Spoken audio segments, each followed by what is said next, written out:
Hello mga mamshi, mga papsi, and one day in my life na naman at ako po'y takot na takot yan dahil ako'y naisugod na naman sa ospital that time dahil po sakit na naman po na aking sikmura. Injection na ako dyan ng pain reliever at saka sikmura, dire-diretso sa aking sikmura.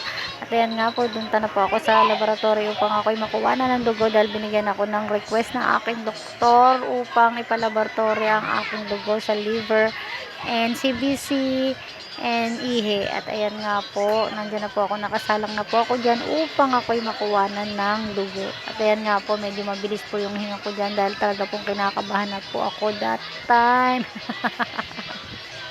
Nakausap ko po yung nurse dyan, sabi ko, masakit po ba? Joke. Nagpapaalam lang po ako kung pwedeng mag-video at pumayag naman siya, wag ko lang daw po ipakita yung kanyang mukha.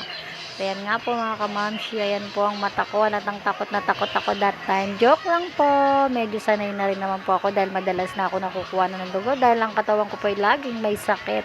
Ewan ko nga po, ganito po talaga pag nagkakaedad na po talaga. Lagi na may sakit, lalo nang paakit na support yung edad ko. At ayan na nga po, kuhanan na nyo nga po ako ng dugo dyan.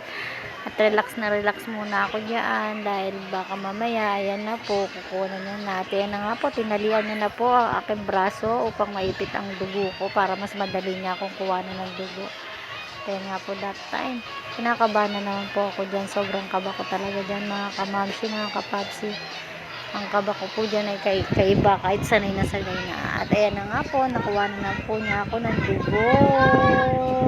Kahit kinakabahan ng mamshi. Aray, ang sakit.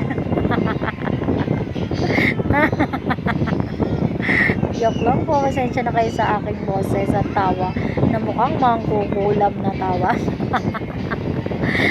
Ewan ko nga ba, nababaliw na yata ako dahil akala ko katapusan na ng mundo ng buhay ko.